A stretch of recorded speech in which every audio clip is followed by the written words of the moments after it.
안녕하십니까. 전 박종환 회계사입니다. 반갑습니다. 지금 몇 분 계시는데 인사를 이제 했는데 굉장히 처음이다 보니까 서로 어색한가 보네. 다 바뀌었죠. 당연히 다 바뀌었죠. 왜냐면은 여기 계신 분들이 또 있으면 안 되지. 그때 작년에 들으셨던 분들이 혹시나 뭐 한 명 정도 있을까 했는데 역시나 예상대로 없죠.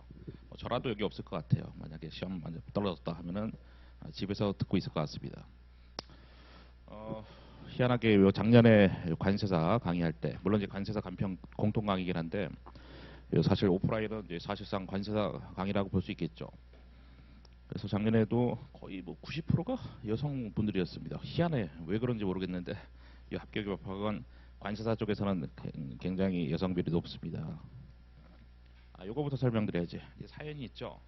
작년에는 이제 관세사랑 간평을 따로 강의를 했습니다. 올해는 여러 가지 저희 개인적인 이유 때문에 따로 강의 안 하고 같이 통합으로 강의를 하는데 그럼에도 불구하고 사실상 여기는 이제 합격의 법학은 서울대 입구 쪽이고 오프라인은 이제 관세사 강의로 진행이 되는데 간평 들으신 분들 당연히 전혀 이상이 없다. 왜냐하면 작년에 따로 강의했는데 차이점을 제가 못 느끼겠는 거야.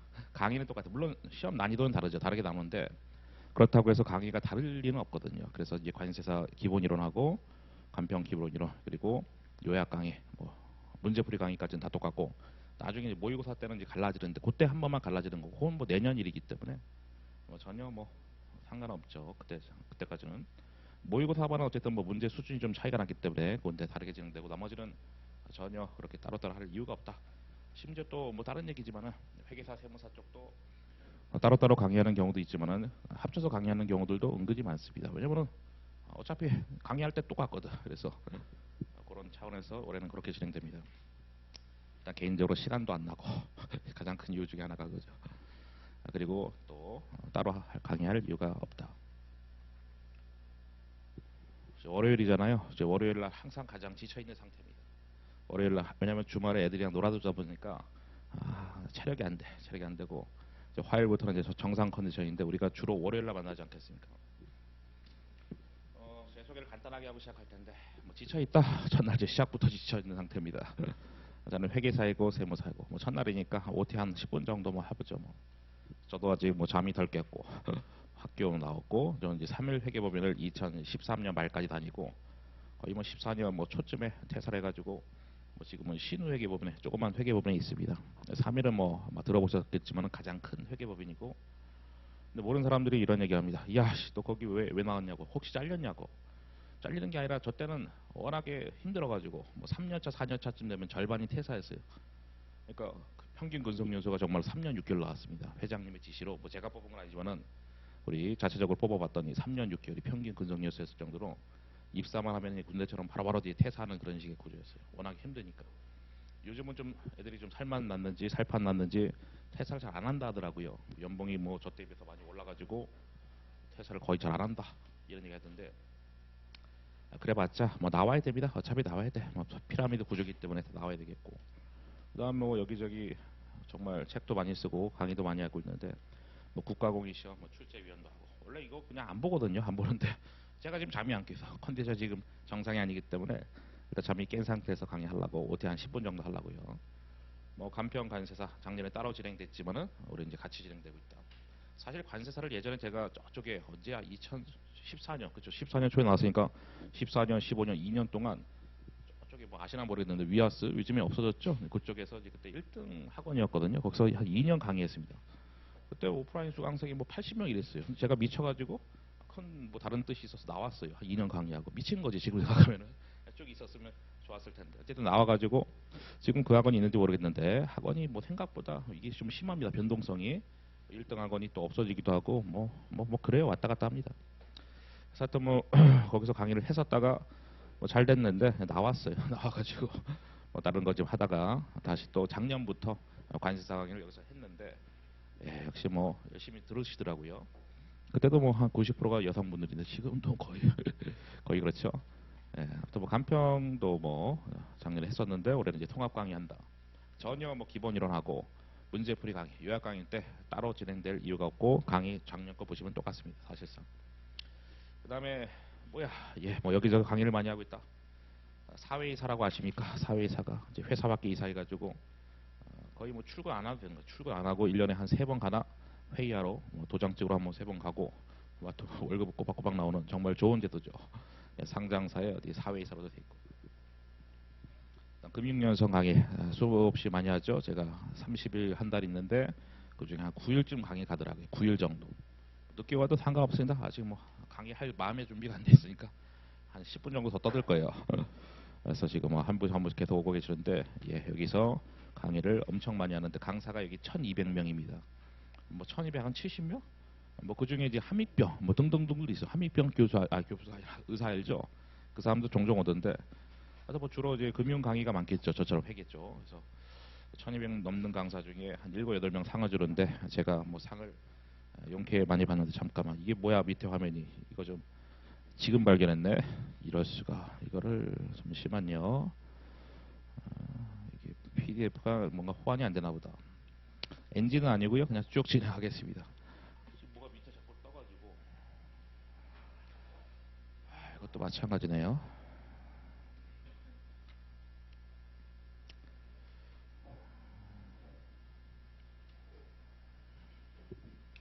저만 보인 거 아니죠? 지금 이게 뭐가 뜨지? 아직까지는 대세 지장 없는데 일단 하다가 지장이 있으면은 그때 가서 뭐 잠깐 쉬든가 하겠습니다. 지금 뭐 자기소개니까 뭐 이런 거 아무 상관없잖아요. 여러 가지 대기업에서도 강의를 많이 하고 있고 강의 여기 뭐 화면이 떠가지고요. 그다음에 여기 금융여성 강의를 상당히 많이 한다 했는데 사라졌네.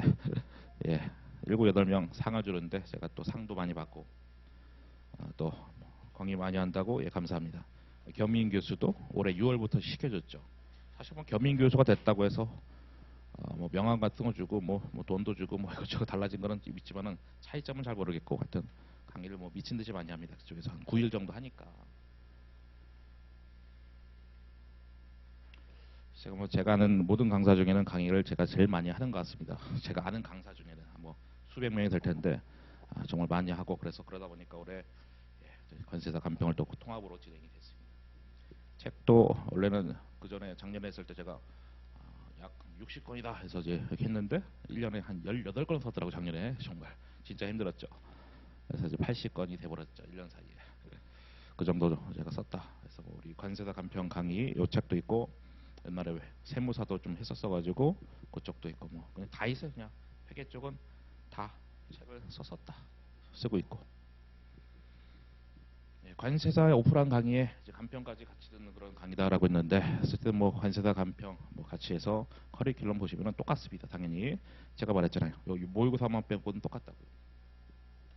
가끔 있습니다. 가끔 한 명 정도. 야씨 나는 회계원리 있는지도 몰랐어. 또 손들어 봅시다. 나 회계원리 있는지 몰랐는데 한번 손들어 보세요. 회계원리 난 강의 안 들었다. 다행이다. 없네요. 이게 한 명 정도는 항상 있거든요. 그럼 제가 뭐라 하냐면 나가라고 빨리 나가라고 나가서 그거 듣고 오시라고. 오늘은 어차피 들어봤자 소용없다고 이렇게 하는데 그 회계 원리가 있는데 그거는 반드시 듣고 오셔야 됩니다. 회계 기초이고 그럼 이건 뭔데? 재무회계, 원가관리회계. 회계 원리 업그레이드판이 이겁니다. 그러니까 회계 원리는 재무회계 어떤 기초를 배우는 겁니다. 상기업 베이스 회계인데 뭐 상품 100원 주고 사서 150원에 팔았다. 이마트, 뭐 백화점 이런 애들처럼 유통업 강의가 그러니까 상기업 강의가 유통업인데 그런 거 이제 공부하는 게 재무회계고 여기서 30문제가 나오고 원가관리회계는 10문제가 나옵니다. 물론 횟수로는 18번, 8번에서 그렇게 진행되는데 어쨌든 여기 메인이 되는 것이고 이걸 기초 배우는 것이 회계원리입니다. 다행히도 오프라인 계신 분들 다 듣고 오셨으니까 괜찮고 우리는 지금 요거 하는 거죠. 그 다음에 한 9월 한 20 며칠까지는 뭐 원가관리회계가 진행되고 그 다음 9월 말부터 뭐 10월 뭐 거의 사실상 10월이겠죠. 요약 강의인데 그래 뭐 기본 강의는 알겠어. 뭐 그냥 기본적으로 이루어지는 강의겠지 하는데 이거는 정확하게 나누기 2잖아요. 나누기 2니까 9번, 그래서 4번 해가지고 압축 강의입니다. 그럼 핵심 요약 강의 어떻게 진행되는지 궁금하신 분들이 은근히 많더라고. 그냥 요놈의 압축 강의 맞는데 문제도 다 풉니다. 그러니까 다시 말하면 기본 이론 때도 이론 정리하고 문제도 풀듯이 그것도 다 똑같이 진행되는데 핵심을 다 하는 거기 때문에 전체 내용에서 뭐 핵심 벗어나는 건 안 하겠지만은 뭐 핵심 문제들은 다 한다. 그래서 그렇게 진행되고 그다음 문제풀이는 뭐 당연히 객관식 문제풀이인데 이때도 당연히 이론 정리를 좀 하고 진행될 겁니다. 문제만 풀면 뭐 되는 사람도 있지만 그런 사람은 10%밖에 안 될 거고 한 90%는 당연히 내용 정리 안 된 상태이기 때문에 내용 정리 플러스 문제풀이다라고 보시면 되겠고 물론 이제 문제가 한 80%쯤 진행되겠죠. 전날에는 뭐 항상 이것저것 세팅 때문에 정신이 없는데 좀 하다 보니까 마이크가 내가 힘이 없어서 그런가 소리가 작은지 모르겠네. 이따가 다음 시간에 좀 크게 하겠습니다. 예, 그다음에 모의고사반 좀 특징이라면 특징이죠. 특징이라면 특징입니다. 뭐 다른 학원은 제가 알기로 없는 걸 알고 있는데 물론 또 그 사이에 있을 수도 있겠지만 어쨌든 우리 합격협학에서는 요게 진행되는데 그래서 8번이기 때문에 뭐 그럼 이제 뭐 진도별이냐 전범이냐 했을 때는 진도별이 뭐 대략적으로 한 5번 정도, 뭐 전범이 뭐 적어도 2번에서 3번 정도 이렇게 진행될 겁니다. 진도별은 뭐 이렇게 순차적으로 진행되는 겁니다. 말문제 특가 이론 문제 정리하는 것이죠. 2번 정도에서 한 번에 3시간이기 때문에 뭐 2번이면 6시간 되겠죠. 이렇게 됩니다. 뭐 간평 똑같다. 아까 그 최종 정리 여기 이제 모의고사반인데 그거 차이 빼고는 똑같습니다. 그래서 작년에 쭉 진행했는데 차이점을 제 스스로 못 느끼는 거야. 그래서 다 똑같이 진행됐었고요. 사실상 문제 수 보시면은 아까 말했죠. 30문제가 제목이고 원가 관리회계는 그겁니다. 원가 계산하고 제품 원가 계산하고 관리회계가 의사결정하는 회계입니다. 의사결정하는 회계가 뭐 이런 거지. 뭐 지금 뭐 들어도 무슨 느낌인지 모르겠지만은 그래 뭐 제품 원가 계산은 뭔지 알겠다. 제품 원가 계산 뭔지 알겠는데 관리회계는 뭐 주문 들어왔는데 받을 거냐 말 거냐 뭐 이런 거. 그다음에 뭐 우리가 직접 만들 거냐 뭐 외주 줄 거냐 외부에서 만들게 할 거냐 등등등 뭐 그런 의사결정이 관리회계입니다. 에서는 9문제가 꾸준히 나오고 계산 쪽 이론이 1문제 정도 나오고 여기는 뭐 비중이 이론이 한 10문제쯤 나오니까 꽤 이론 비중이 크죠. 하지만 계산이 메인입니다. 어차피 겨울 되기 전까지 그 대충 한 12월까지는요. 계산만 열심히 하시면 돼. 왜냐면 이론은 마지막에 쪼아서 정리하시면 됩니다. 어디서 화장실이나 지하철, 버스 이런 데서 정리하시면 됩니다. 왜냐면 나중에 뭐 말문제 특강도 있고 그리고 또 그때 왔다 갔다 하면서 보면 되거든요. 그 조그만 거예요, 얇은 거. 그러니까 계산이 메인이 되겠고 이론은 마지막에 겨울부터 열심히 쪼으면 됩니다. 그렇다고 뭐 복습할 때 아무것도 이론을 안 한다 이런 건 아닌데 별로 신경 쓸 필요 없다고요. 일단은 계산이 메인입니다. 점수는 어차피 계산 쪽에서 많이 갈리는 거니까. 간표 비슷합니다. 이것도 비중은 뭐 20문제, 10문제, 9문제, 1문제 비슷합니다. 강의 특징입니다. 예, 강의 특징. 야, 이거 뭐 맨날 하는 제 강의 특징. 저는 지겹지. 여러분은 처음 들었으니까 안 지겹지만은 일단 출제되는 모든 유형을 다 설명한다. 그래서 뭐 그렇게 해서 예제 보시면은 뭐 어떤 예제는 예제 하나에다가 질문이 8개 또는 12개입니다. 미친 거죠. 그래서 엄청나게 많습니다. 보통의 책들은 예제 하나 있으면은 뭐 다음을 회계치 하시오 뭐 이렇게 많이 돼 있는데 저는 이제 출제되는 것들을 거의 다 웬만하면은 책에다 다 집어넣습니다. 그다음에 회계 처리가 뭔지 알죠? 우리 회계 원리 들었으니까 당연히 뭐 차변 대변 분계를 끊는 게 회계 처리인데 그것도 당연히 수업 시간 설명하긴 하죠. 하는데 결국 이제 각각 토픽마다 다 요령이 있습니다. 그러니까 이게 어떻게 보면은 뭐 1번도 특징이긴 하지만은 이건 이제 책의 특징이고 이건 강의의 특징이죠. 회계 처리를 보여는 드리되 그러면서 마지막에 어떻게 할 겁니까? 회계 처리 하지 말라고 하면서 X 긋고 야매로 하는 거 좋은 야매죠. 스킬을 다 알려드릴 겁니다. 그다음 뭐 출제되는 거 안 되는 거 뭐 책이 두껍잖아요. 책이 뭐 이제 글씨가 뭐 크니까 뭐 두꺼운 것도 있는데 어쨌든 두껍잖아. 이제 그거를 강의를 대부분 하겠지만은 그 중에서 또 출제 안 되는 거를 다 제게 드릴 거다라는 얘기고 나머지는 뭐 그냥 또 하나 더 본다면은 다 비슷비슷한 얘기니까 PPT로 다 강의가 진행될 거다. 뭐 그런 얘기.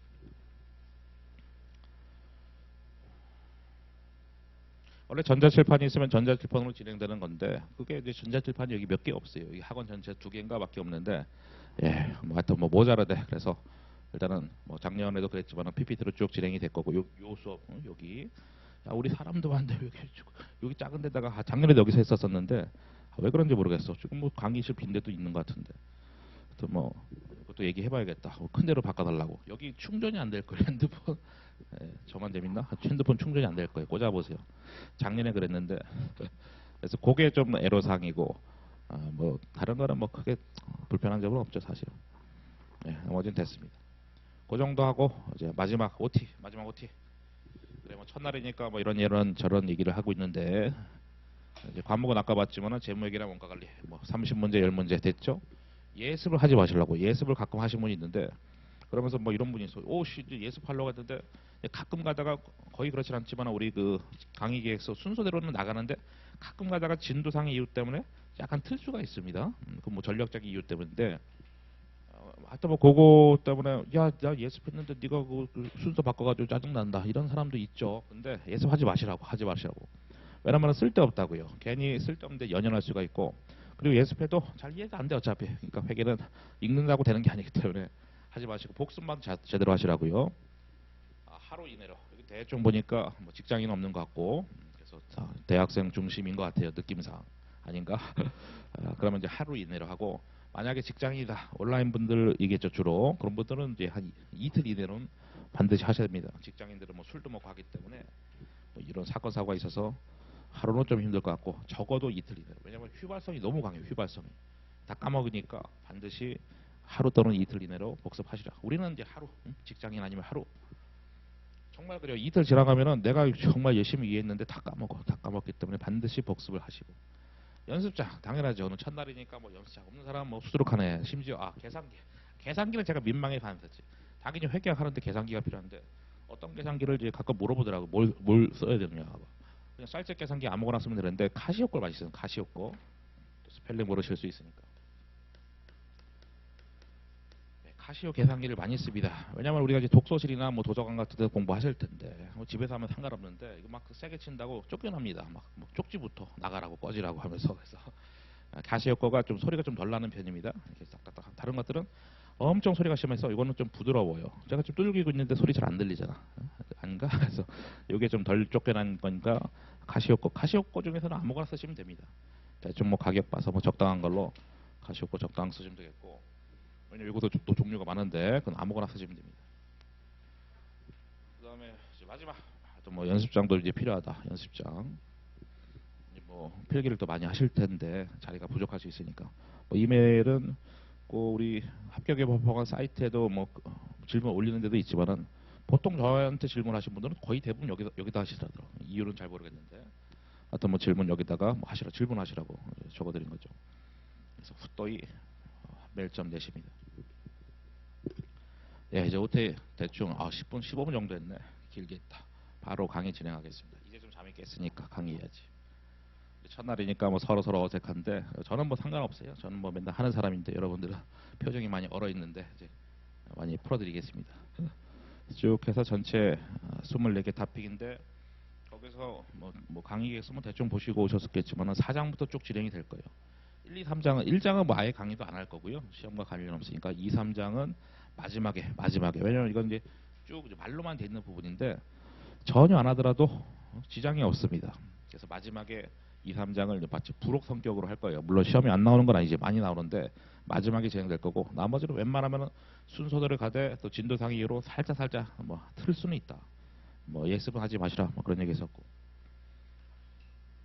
또 뭐 7월 달에 뭐 스타트가 조금 늦었는데 뭐 7월이 조금 이제 개인 일정이 좀 거시기 해서 그런 거고 8월부터는 아마 거의 뭐 비슷하게 흘러갈 건데요. 7월에는 조금 뭐 양해를 구합니다. 좀 한 번 정도 더 틀어질 수도 있다는 얘기죠. 이따 그거는 이따가 오후에 또 시간 한번 맞춰보고요. 미리 죄송합니다. 미리 제가 원래 싸가지 없는 놈은 아닌데 너무 그 일정이 좀 그래요. 제가 말했잖아요. 제가 아는 모든 사람 중에 강의 제일 많이 한다고. 자랑은 아니고요. 그냥 그렇다고요. 죄송하다고. 아직은 왜 죄송한지 모르지. 일단 일정 하나 조금 바꿔야 될 수도 있으니까 그건 좀 이따 하고. 예, 여기부터 봅니다. 잘 보시면 여기 뭐 페이지 적혀 있잖아요. 그 여러분 교재 페이지입니다. 그래서 그렇게 되고 그리고 예 이렇게 쭉쭉 돼 있습니다. 보시죠.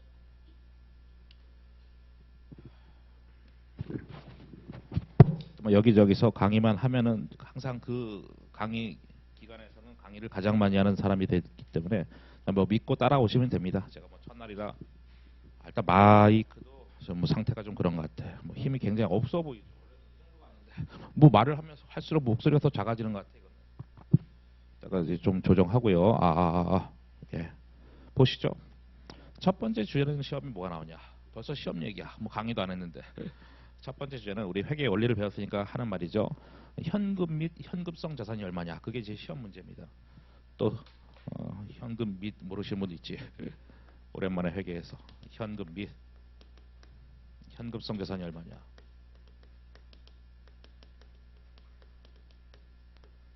얼마. 이게 첫 번째 시험 문제입니다.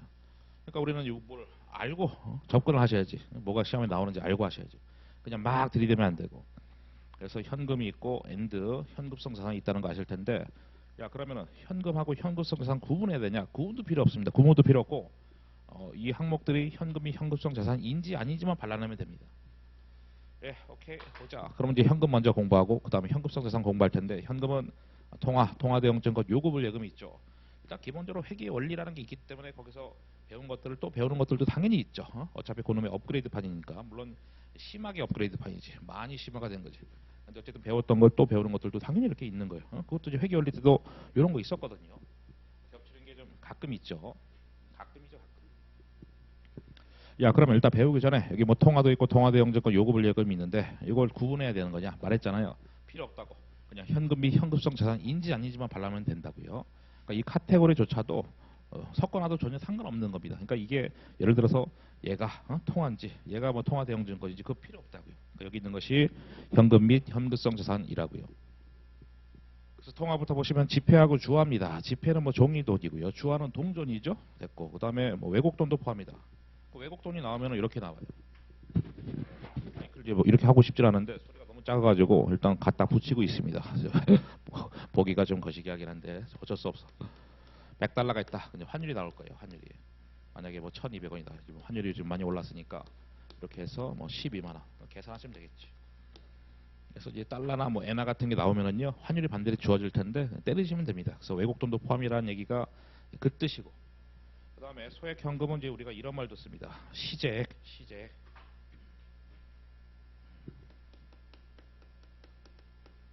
네, 이것도 한번 적어보시고. 지금 회사가 갖고 있는 현금입니다. 지금 회사가 갖고 있는 현금이야. 그러니까 이제 간단하게 말하면 서랍 속에 있는 현금이다. 서랍 속에 있는 현금이다라고 보시면 되겠지. 회사 서랍 속에 있는 현금. 그게 소액 현금 또는 시제액입니다. 그다음에 뭐 전도금, 지점이 보관 중인 현금입니다. 지점이 보관 중인 현금. 본점에서 지점으로 돈을 싸준 거지. 본점이든 지점이든 같은 회사잖아요. 그러니까 본점이든 지점이든 알게 뭐야. 다 같은 현금이 되는 거죠. 지점에 보관 중인 현금이 전도금. 그러니까 본점에서 지점으로 전달한 돈. 그다음에 통화 대형 증권은 뭐냐? 통화 대형 증권은 언제라도 통화로 바꿔 쓸 수 있는 것. 언제라도 통화로 바꿔 쓸 수 있는 것이 통화 대형 증권입니다. 그래서 각종 수표, 땡땡땡땡 수표 하면은 여기입니다. 땡땡땡 수표. 여기도 보면 타임 발행 수표인데 사실 그것도 여러 가지 수표가 섞여 있는 건데요. 알 필요 없습니다. 그냥 땡땡땡땡 수표 하면은 여기입니다. 그리고 우리가 수표가 현금이다라고 알고 있잖아요. 바로바로 지표로 바꿀 수 있잖아요. 각종 수표는 현금입니다.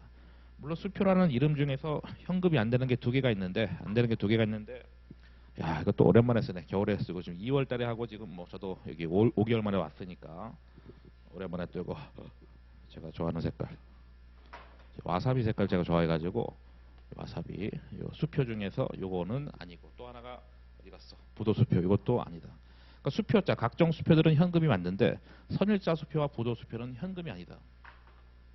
일단 만만해 보이는 거 저쪽 밑에 있는 부도수표. 부도수표는 뭐 내가 수표를 갖고 있는데 부도난 수표니까 당연히 이거는 이제 현금이 안 되는 거고요. 정확한 상황은 좀 이따 배울 건데 확실한 거는 부도난 수표니까 왠지 아닐 것 같잖아. 나중에 조만간 배울 거고 정확한 상황은 선일자 수표는 뭐냐면 발행일이 미래지. 수표가 이렇게 있는데 발행일 지금 2023년 아닙니까? 발행일이 만약에 뭐 2025년 뭐 7월 뭐 1일이야. 그러면은 이거는 내가 수표를 딱 준 날이 발행일인데 수표를 받은 놈이 은행 가서 지폐를 바꾸려고 했더니 은행에서 안 주겠죠. 왜냐면은 발행일 미래니까 야 됐고 나중에 와. 그럼 그때 가서 돈 줄게 이렇게. 요거는 발행일이 마치 일종의 이제 어음처럼 만기가 있는 거죠. 그러니까 일종의 어음입니다. 선일자 수표는 발행일이 미래인 수표고 이거 일종의 어음 성격이다. 왜냐면 그때 발행일이 원래 수표를 준 날인데 그 미래가 돼 있으니까 이거는 이제 사실상 어음 성격, 어음처럼 만기의 개념이다.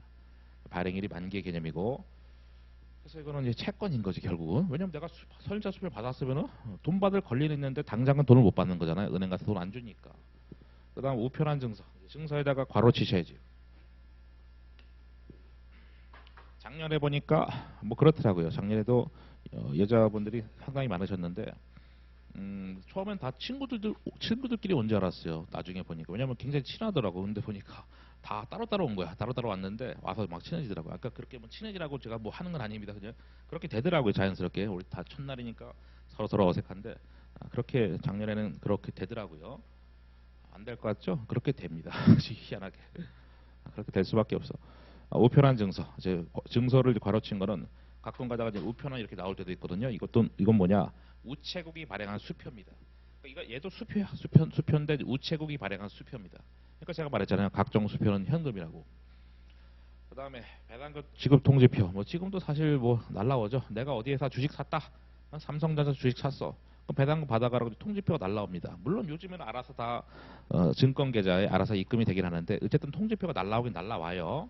그럼 배당금 바로 받아가라 해서 예를 들어서 뭐 우리은행 가서 돈 찾으라고 옛날에 그런 식으로 많이 날라왔었고 그 예전에는 지금이야 그렇지 않지만 예전에는 실제로 우리은행 딱 걸어가가지고 배당금 받아가고 이렇게 했거든요. 그러니까 언제든지 수표처럼 즉시 현금화 되잖아요. 즉시 마음 먹으면 즉시 은행 가서 찾을 수 있잖아요. 배당금 지급 통지. 그 다음에는 뭐 키워드가 뭐 만기라는 단어죠. 만기가 도래된 채권의 이자표 되기 때문에 어음인데 받을 돈이 있는데 보험 다 받을 돈이거든요. 받을 돈이 있는데 나중에 만기가 됐기 때문에 드디어 이제 은행 가서 돈을 찾을 수 있다. 만기가 도래된 채권의 이자표도 마찬가지고 만기란 단어가 등장했으니까 당연히 즉시 현금화가 가능하겠죠. 그래서 제가 뭐 부연 설명은 하고는 있지만은 사실 이제 현금이 현금성 자산인지 아니지만 발라내면 되는 겁니다. 요금을 예금, 요구하면 바로바로 지불한다. 요구하면 바로바로 지불한다 해서 요금을 예금인데 그냥 이제 보통 예금하고 당좌 예금이죠. 자유로운 이출금이 가능하다. 언제든지 요구하면은 찾을 수 있다. 우리 보통 예금 통장 웬만하면 다 있잖아요. 웬만하면 다 있잖아요. 뭐 이자 거의 없는 거. 당좌 예금은 또 이따 할 거기 때문에 일단 지금은 잠시 제껴두고 당좌 예금 한 5분 이상 할 거니까. 현금이 아닌 게 더 중요한 거죠. 왜냐면 현금이 현금성 자산 쭉 보고 아닌 게 오히려 더 중요한 거지. 그래서 그 발라내는 게 우리 포인트니까. 아까 말했잖아요. 선일자 수표, 발행일이 미래인 수표다. 탈락이고 아까 부도 수표도 미리 말했고요. 가불중. 가불은 이제 월급을 미리 땡겨서 주는 거지. 예를 들어서 어떤 직원이 있는데 아프대. 애가 아프대. 그래서 5개월치만 월급을 땡겨서 달래. 그럼 어떻게 됩니까? 회사는 원래 한 달치 월급 줄 건데 5개월치 줬으니까 4개월치에 대해서는 이제 대여금 이제 돈 빌려준 개념입니다. 월급을 미리 땡겨줬기 때문에 돈 빌려준 개념입니다. 그 채권입니다. 어쨌든 돈을 빌려준 개념이잖아요. 그럼 채권이지 회사 입장에서는. 그 다음에 차용증서. 차용증서는 뭐 돈을 빌리고 빌려줬을 때 차용증서를 주고 받거든요.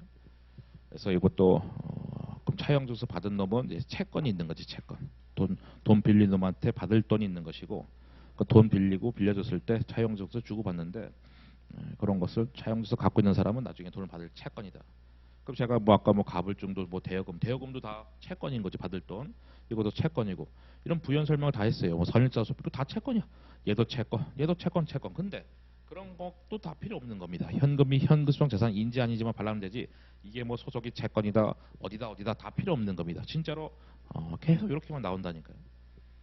그 다음에 우표는 아닌 거 다 알잖아. 우표는 뭐 설명할 것도 없지. 수입인지 뭐냐 정부에서 발행한 우표입니다. 이것도 정부에서 발행한 우표이기 때문에 당연히 현금이 아닙니다. 운전면허 시험장 가서 이제 시험을 보게 되면 거기에 수입인지가 붙어 있어요. 오른쪽인지 왼쪽인지. 그래서 왼쪽인지 오른쪽인지 거기 이제 수입인지라고 써 있거든요. 예, 정부에서 발행한 우표입니다. 그다음에 마지막에 사용이 제한되는 예금. 자리가 저기 이쪽에 있네요. 사용이 제한되는 예금. 남자분이 오셔가지고 좋았어. 왜냐면 너무 비율이 작년에도 9대 1이었는데 지금 이제 그런 거 아닌 것 같아. 90%까지는 아니다. 다행이다. 사용이 제한되는 예금. 그러니까 이거는 뭐 이런 거지. 내가 만약에 뭐 당좌 예금이 있다 또는 보통 예금이 있다 이겁니다. 사용이 제한돼 있어. 예를 들어서 차입후 담보 잡힌 예금이다라고 적어주시면 돼. 차입후 담보 잡힌 예금. 그러니까 내가 보통 예금 당좌 예금 있는데 차입을 하면서 그게 담보가 잡힌 거야. 그러니까 그 예금은 내가 즉시 현금화할 수 없잖아. 즉시 현금화할 수 없습니다. 그 차입금을 갚기 전까지는 즉시 현금화가 안 되는 거지. 그러니까 차입 후 담보 잡힌 예금 이런 것들 떠올리시면 될 겁니다. 그러니까 뭔가 뉘앙스가 제한돼 있다. 느낌이 그렇잖아. 부정적이잖아요. 그래서 현금이 아닌 것 같다. 즉시 현금화할 수 없다. 차입 후 담보 잡힌 예금 같은 거. 그다음에 넘어갑시다. 지금 이제 수업 진행했는데 늦게 오신 분을 위해서 또 친절하게 상황 설명하면 이거 한 페이지에 있습니다. 지금까지 재소개했고 잠이 안 깨서 뭐 잠깐 OT 좀 진행했습니다. 그다음 87페이지 다 페이지가 적혀 있죠. 이 교재에. 아까 이제 현금을 한 거고 이제 현금성 자산을 봅시다. 현금성 자산을 보시면은 금융 상품은 뭐 첫날이라 다들 얼어 있는데 조만간 또 분위기가 달라집니다. 작년에도 그랬어. 작년에 엄청 나중에 시끄러웠습니다. 현금 및 현금성 자산.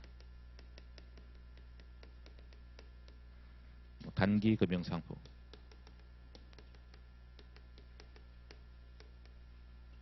장기 금융상품. 그리고 이제 밥 사달라고 해서 밥도 제가 몇 번 샀어요. 2번인가 3번인가 기억이 안 나네. 하여튼 샀고 나중에 뭐 저한테 막 선물도 주시라고 빵도 주시고. 하여튼 뭐 그렇게 뭐 나중에 받게요. 지금 첫날이라니까 분위기가 좀 싸한데 지금 웃지도 않잖아.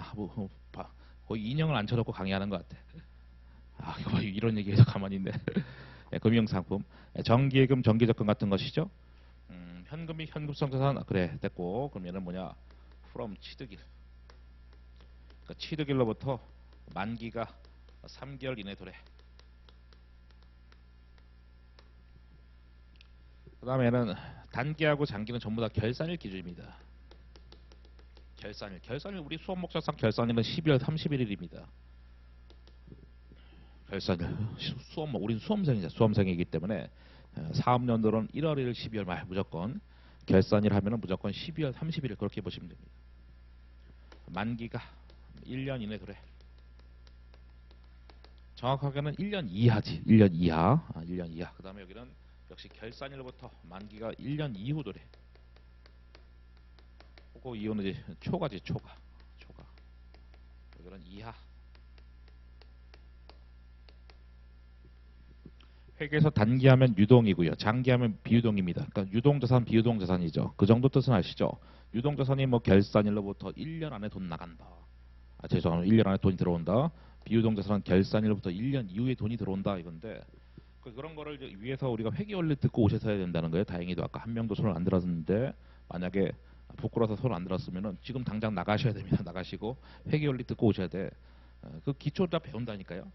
그게 제가 몇 시간 강의했더라? 한 13시간, 14시간 하여튼 그 정도 강의했으니까 내가 미친 듯이 빡시게 하면은 하루 날 잡고 해서 하루면 다 들을 수 있습니다. 풀로. 1시간에 뭐 한 45분 정도 강의하니까 풀로 뭐 마음 먹으면 하루도 다 들을 수 있지. 하여튼 뭐 그렇게 진행되고 그다음에 요게 현금성 자산의 뜻이지.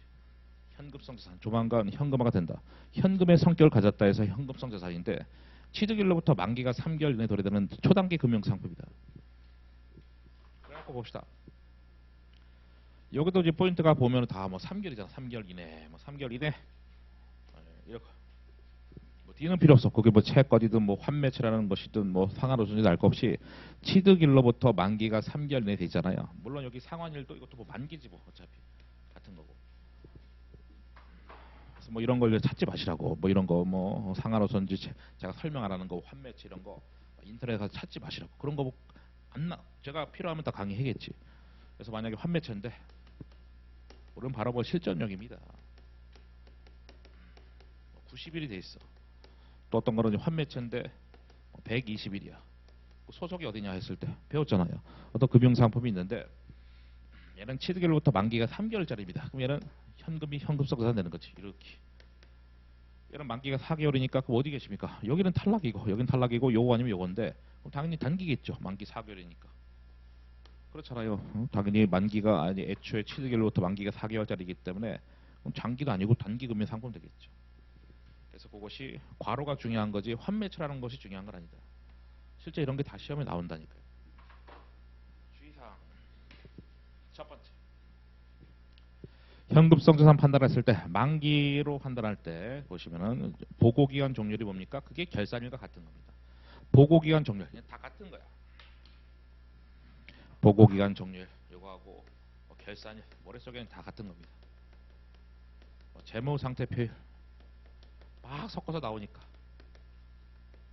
12월 30일 다 섞어 나오니까 회계는 아시죠? 우리 회계원리 들었으니까 뭐 대충 감이 있을 겁니다. 그냥 목표 점수가 60점이야. 60점. 물론 작년에 보니까 뭐 이때부터 쭉 해가지고 70점 이상 나오신 분들도 있고 하던데 그러니까 어쨌든 뭐 그분들 똑똑한 분이고 똑똑한 게 아니라 적성이 잘 맞는 거지 회계가.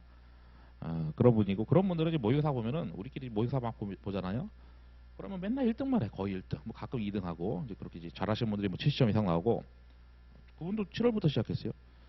근데 보통 이제 60점 정도 목표 잡으시면 됩니다. 또 50점은 잡지 마시고 50점 잡는다는 얘기는요. 내가 뭐 다 제낀다는 얘기거든요. 그래서 처음부터 목표는 그래도 50점 안 되고 한 60점 정도 그리고 뭐 사람에 따라서 뭐 70점도 뭐 가능하고 80점은 잡지 마세요. 80점 하면은 그것도 삽질입니다. 내가 회계학을 80점 맞았어. 그럼 이제 거기서 엄청나게 시간을 쏟아부은 건데 차라리 그 시간에 뭐 다른 과목 공부하거나 2차 공부하거나 그런 게 낫지. 하여튼 뭐 60점 맞으면 아유 뭐 훌륭까지 하지만은 정말 잘했다. 70점이면 정말 훌륭하다 그 정도니까 다른 과목과 달라요. 그리고 이해도는 대충 한 60%. 제가 한 10개 얘기하면 한 6개는 알아듣겠다. 그러면 된 거야. 그럼 된 겁니다. 나머지는 그냥 외우신다 보시면 됩니다. 아직까지 뭐 어려운 게 안 나왔지만은 나중에 가면 뒤로 갈수록 어려운 게 정말 수두룩하겠죠. 제가 뭐 쉽게 설명하는 스타일이지만 그래도 회계가 아무리 제가 쉽게 해도 어려운 거니까 그래서 60% 정도 이해하면은 뭐 됐다. 나머지는 외운다.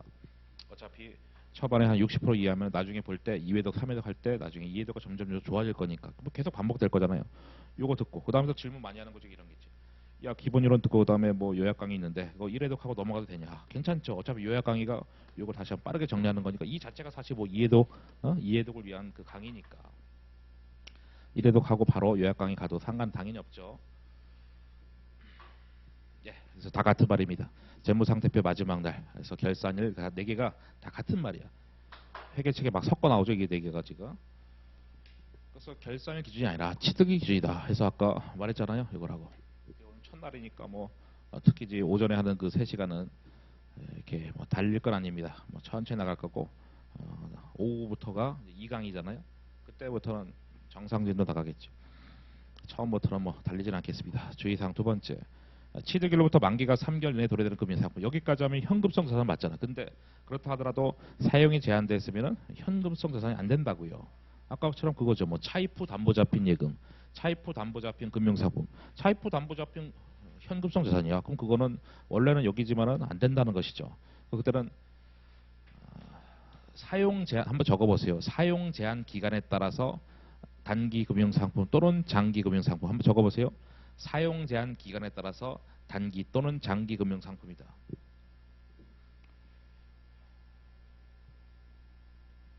첫 줄만 딱 보시면 분명히 현금성 자산이 맞지만 그게 사용이 제했으면 안 된다고. 그럼 그때는 단기 또는 장기 금융상품. 야 그러면 네가 방금 뭐 사용 제한 기간에 따라서 장단기 금융상품 한다고 했는데 예를 들어 어떻게 되는 거냐.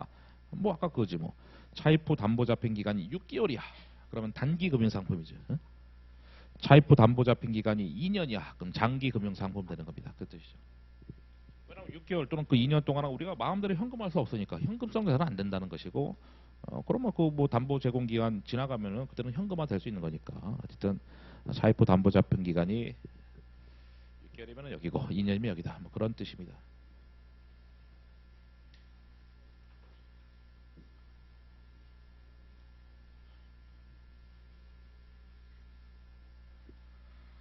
그다음에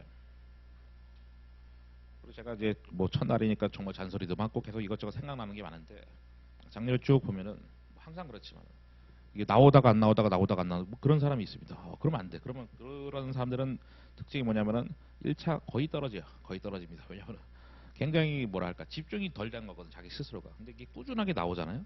그런 사람들이 보통 붙어요. 근데 그거는 모든 시험에 다 해당되는 것 같아요. 보면 항상. 예, 항상 그런 것 같습니다.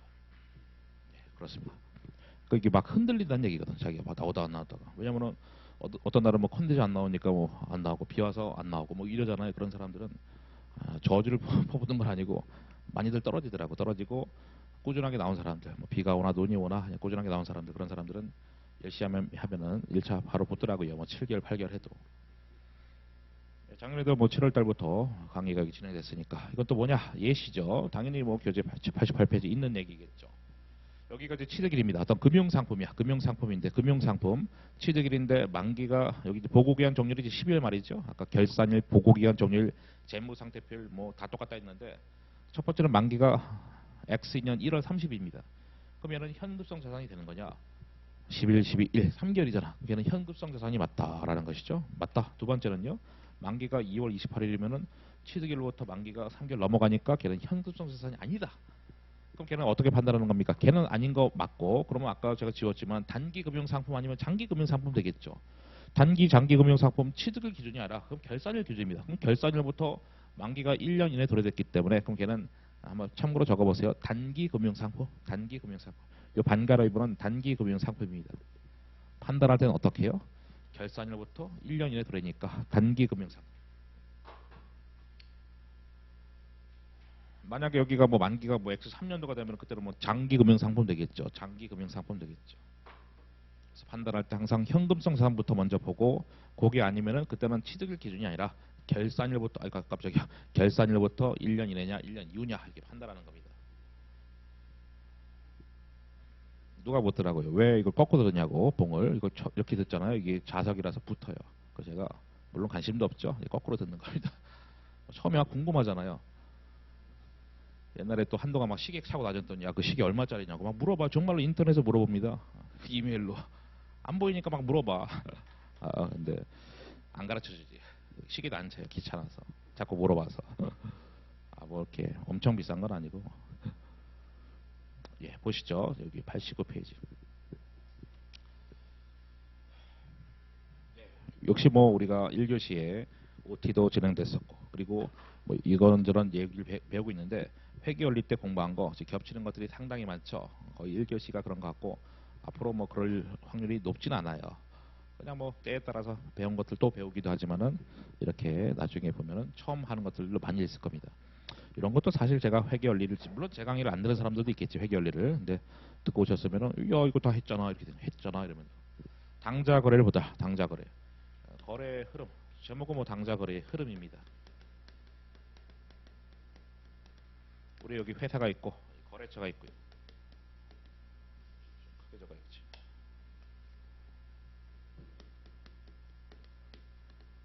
은행이 있습니다.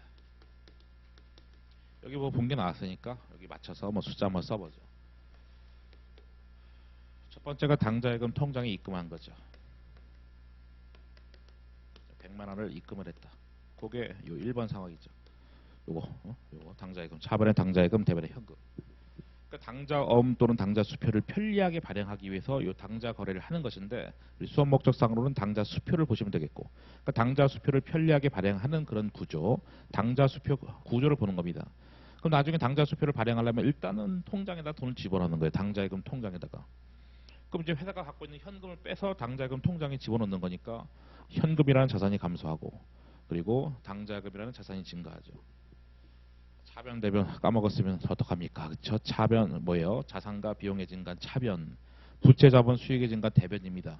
우리 기본이론 듣는다고 분계가 다 되는 것도 아니야. 왜냐면 까먹었어. 야, 진짜 회계원리 들었는데 까먹었어. 별거 없잖아. 자산과 비용의 증가 차변이고 부채 자본 수익의 증가 대변이고 감소는 다 반대잖아요. 자산과 비용의 감소는 대변이고 부채 자본 수익의 감소는 차변이기 때문에 증가 감소만 증가만 잘 기억하시면 되겠죠. 어쨌든 뭐 괜찮아요. 제가 말했잖아요. 실제 시험장 가서는 분계 단 한 줄도 없이 다 문제 풀 수 있는 스킬들을 다 알려드린다고요. 어쨌든 뭐 분계는 분계일 뿐이고 이렇게 분계가 된다. 두 번째, 뭐 보증금도 예치했다 이거예요. 당좌 개설 보증금을 예치했다. 보증금 예치하라고 하니까 예치한 건데 일단 이거 당좌 개설 보증금 차변이고 대변은 현금인데 소속은 어디냐 했을 때 얘부터 이거 아까 뭐라 했습니까? 현금. 요거는 장기 금융상품. 그래 아까 당좌예금이 현금이다라고 했으니까 알겠어. 야 그러면 이상하다. 차변에 당좌예금 대변에 현금. 그럼 분개를 왜 하냐 이거지. 어차피 차변도 현금이고 대변도 현금인데 회계팀이 관리 목적상 실무상 관리 목적상 분개하는 거지. 정보 이용자들 재무제표 보는 우리들은 관심 없다 이거지. 야 그게 당좌예금이든 보통예금이든 업이든 그게 또 무슨 뭐 수표든 뭐 할 게 뭐야. 어차피 정보 이용자들은 그래봤자 너 현금이야 이런 얘기지. 그래서 회계팀은 이렇게 관리 목적상 분개를 하지만은 재무제표 보는 우리들은 관심 없다. 그러니까 짜잘짜잘한 거는 통합계정을 쓴다는 거. 통합계정으로 현금 및 현금성 자산이라는 통합계정 쓴다는 얘기죠.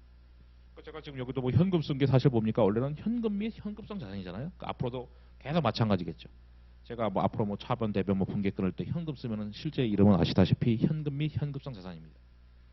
그러니까 첫 번째는 재무제표에 미친 영향이 없었던 거고요. 두 번째는 그 당좌 개설 보증금 예치했을 때 저놈이 왜 장기 금융 상품이냐? 보증금 저 예치했는데요. 해지하기 전까지 인출이 안 돼. 해지하기 전까지. 근데 해지를 보통은 1년 안에 하진 않잖아요.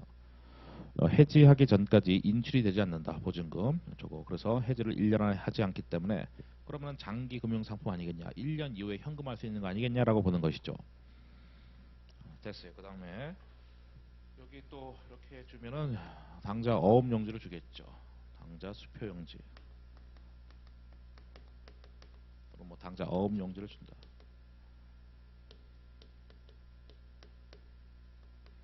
여기는 뭐 그냥 빈 종입니다. 숫자가 서 있지는 않죠. 그리고 여기 아까 1번에 대한 분계였던 것이고요. 여기 이제 3번에 대한 분계를 해보죠. 3번은 이렇게 해서 뭐 상품을 다 회계올릴 때 한 거예요. 사실 외상으로 120만 원 주고 구입하였다. 이 정도 쉽잖아. 차변의 상품 자산의 증가. 그리고 외상 매입금 아시죠? 매입 채무라고. 매입 채무.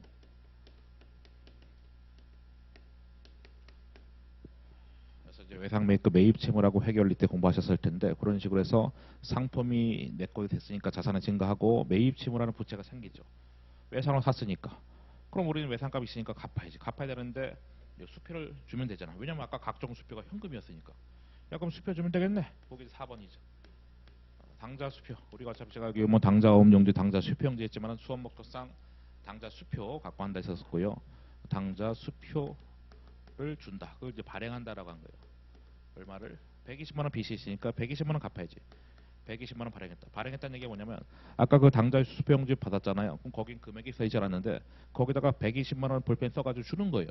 120만 원 써서 주는 거야. 그게 수표를 지급했다, 교부했다, 발행했다. 다 똑같은 말이에요. 그게 4번에 대한 분계지. 근데 이제 문제가 있습니다. 문제가 있죠. 뭐냐면 120만 원 수표를 줘서 갚은 것 같은데 그래서 얘가 뭐라고 하냐면은 야 지급 제시 돈 달라고 120만 원 돈 달라고 지급을 했어. 근데 문제는 얘가 지급을 해야 되는데 요 상황에서는 지급을 거절할 겁니다. 은행이. 왜냐면은 얘가 통장에 돈 100만 원밖에 안 넣었거든요. 그래서 120만 원 달라고 했는데 120만 원 지금 원래는 못 줍니다. 그러면서 은행은 야 너 부도야. 너 부도야. 너 지금 잔액이 100만 원밖에 없잖아. 근데 얘가 120만 원 달라 하던데? 그럼 수표 대금이 빵꾸 나서 부도 나는 게 이런 겁니다. 부도. 너무 잔인하기 때문에 우리가 어떻게 하냐. 이런 식으로 한다 이거죠. 당자 차월 한도 계약. 이 당자 차월 한도 계약이 이게 뭡니까? 마이너스 통장 계약이다라고 보시면 되죠.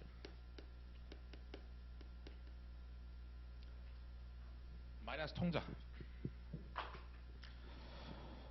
그러니까 내가 50만 원까지는 수표를 더 추가로 발행해도 은행은 지급 제시를 하면은 지급한다. 그러니까 비록 잔액이 100만 원밖에 없지만 우리 마이너스 통장 50만 원 맺었기 때문에 얘가 150만 원까지 지급 제시해도 은행은 150만 원 지급한다는 겁니다. 물론 그러면서 이 회사는 50만 원의 빚이 생기는 거지. 그래서 마이너스 통장이라는 게 빚이죠 뭐 다. 그러니까 이거예요. 여러분이 합격을 하잖아요.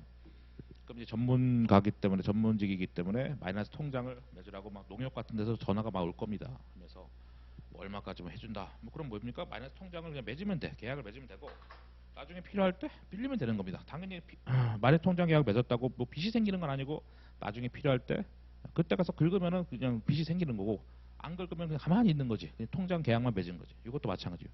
50만 원까지 마이너스 통장 계약을 맺었지만은 우리가 뭐 80만 원 지급 제시하면 80만 원 지급하면 되고 그러면 이제 이 회사는 빚이 없는 것인데 근데 여기 뭐 150만 원 또는 120만 원 지급 제시하면은 120만 원 지급하고 150만 원 지급하는 건데 그때 사에 비로소 빚이 생기는 거지. 그게 이제 마이너스 통장 계약의 개념인 것이고 아니 개념이 마이너스 통장 계약의 개념이다라는 것이고 그 수표를 발행할 때 우리 빚을 갚았잖아요. 그래서 분계가 이렇게 되겠죠. 외상 매입금이라고 하는 매입 채무가 사라지고 부채 감소 그리고 당자예금이 지금 100만 원밖에 없으니까 120만 원 날라갈 수는 없고 100만 원밖에 날라갈 수밖에 없는 거죠. 100만 원. 그러면서 나머지 20만 원 빚이 생겼다 이거죠. 이거 단기 차입금이죠. 당자 차월. 이거 다 회계 올릴 때 다 공부한 것들입니다. 제가 1교시니까 천천히 나갈 뿐이지 원래는 회계 올릴 때 배웠으면 아유 했잖아요 하면서 벌써 다 끝나고도 남았지. 그래서 지금 상황이 말했죠. 100만 원밖에 통장에 안 났는데 120만 원 달라고 했고 은행은 120만 원 지급한다. 부도 안 난다는 겁니다. 왜냐하면 마이너스 통장 계약 50만 원 맺었기 때문에. 그래서 그러면서 동시에 우리 회사는 20만 원 빚이 생긴다. 그래서 그 당자 처리다라고 하는 개념이 있지만 걔가 사실상 은행한테 돈 빌린 거니까 단기 차입금 이런 개념이에요. 일시적으로 빌린 거니까 단기 차입금. 그래서 개념은 얘는 마이너스 당자예금 개념이지. 마이너스 당자예금 개념이다. 마이너스 당자예금 개념이다. 그리고 소속으로는 단기 차입금, 재무제표상은 단기 차입금. 열심히 했잖아요. 열심히 했는데 분계가 나오냐? 시험에 안 나옵니다. 안 나옵니다. 안 나와. 분계 문제, 회계치 문제가 우리 40문제 있으면 한 문제도 안 나와요. 한 문제도 안 나옵니다. 야, 그럼 분계 왜 하는데? 분계를 하면서 전체 흐름을 파악하는 거지. 그러니까 이 분계가 회계치잖아요. 그 단어는 아시죠? 그래서 흐름을 파악하는 거지. 분계가 시험에 안 나옵니다. 한 문제도 안 나와. 물론 400문제 나오면은 한 문제 나올 수도 있겠지. 400만 한 10년쯤 되면은 그거는 뭐 특수한 경우고 안 나온다고 보시면 되는 거야. 안 나온다. 우리 시험만 그런 게 아니라 회계사 세무사 시험도 마찬가지고 회계학 시험의 분계 문제는 안 나온다. 근데 하는 이유는 흐름 파. 이 전체 내용 파악하려고 하는 거니까 너무 스트레스 받지 마시라고. 분계. 분계. 앞으로도 제가 분계를 보여드리겠지만 그냥 분계는 수단인 겁니다. 이 전체 흐름을 파악한 거. 그럼 여기서 이제 다 했는데 뭘 얻을 건데? 남는 거는 이제 그 다음 페이지 뭔가 또 정리되는 게 있겠지. 정리된 거 이미 다 정리했지만 정리된 페이지를 보면 되겠죠.